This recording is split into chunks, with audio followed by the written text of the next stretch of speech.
అయితే single screen percentage వివాదం ఇంకొక టర్న్ తీసుకుంది. ఎగ్జిబిటర్ల ప్రెస్ మీట్ బ్లాక్ మెయిలింగే అంటున్నారు యాక్టివ్ ప్రొడ్యూసర్స్. స్థలం కనిపిస్తే మల్టీప్లెక్స్లో కట్టే సేట్ కూడా సింగిల్ స్క్రీన్లపై మాట్లాడతారా? నాగవంశీ వేసిన ఈ సెటైర్కి కౌంటర్ ఇచ్చారు ఏషియన్ సునీల్ నారంగ్. తెలంగాణలో తనకు 33 సింగిల్ స్క్రీన్స్ ఉన్నాయని చెప్పారు సునీల్. దేశంలో 500కు పైగా థియేటర్స్ని కడుతున్నామని చెప్పారు ఆయన.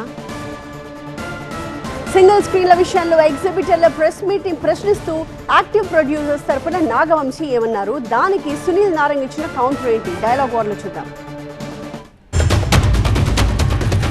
ఒక పెద్ద ఎగ్జిబిటరు, జస్ట్ ఒక 300 మల్టీప్లెక్స్ స్క్రీన్స్ ఉన్న ఎగ్జిబిటరు ఆయన సింగిల్ స్క్రీన్స్ బాధల గురించి చెప్తున్నారు. అది కొంచెం వినడానికి నిన్న నవ్వు వచ్చినా కానీ మనం ఏం చేయలేకపోతున్నాం. ఎందుకంటే సి సెంటర్ నుంచి బి సెంటర్ నుంచి ఏ సెంటర్ దాకా ఎక్కడ స్థలం దొరికితే అక్కడ మల్టీప్లెక్స్ కట్టేసి సింగిల్ స్క్రీన్స్కి రావాల్సిన రెవెన్యూని కూడా రానివ్వకుండా చేస్తున్న ఆ ఎగ్జిబిటరు ఆయన సింగిల్ స్క్రీన్ కష్టాల గురించి మాట్లాడుతుంటే చాలా హాస్యాస్పదంగా ఉందండి. అట్లాంటి కామెడీలు చేయడానికి దయచేసి ప్రెస్ మీట్లు పెట్టొద్దని చెప్తున్నాం అండి.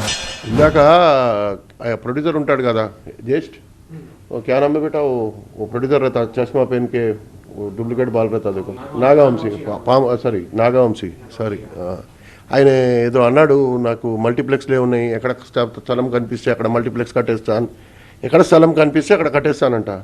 ఈ లిస్ట్ ఉంది, ఆయన చూపెట్టండి. 33 థియేటర్స్ ఉన్నాయి మేము కట్టింది, సింగిల్ థియేటర్స్. ఇంకా 5 థియేటర్స్ కడుతున్నాం సింగిల్. ప్లస్ సింగిల్ థియేటర్స్ ఒక 15 బుకింగ్ చేస్తాను నేను. మా సాధారణ అన్న థియేటర్స్, అందరు థియేటర్స్ నేను బుకింగ్ చేస్తాను. వాళ్ళందరికీ మ్యాక్సిమం రావాలి, మంచిగా ఉండాలనే కోరుకుంటాను. మల్టీప్లెక్స్లు ఏదైనా బాగున్నాయా? అది కూడా ఏం బాగలేవు. పర్సంటేజ్ ఉండినా అది ఏం గొప్పగా లేవు, ఏదో బ్రేక్ ఈవెన్కి వస్తాయి అంతే. ఈ సింగిల్ థియేటర్స్ కొంచెం పర్సంటేజ్ ఇస్తే కొంచెం బ్రతుకుతాయి అని రిక్వెస్ట్ చేస్తున్నాను.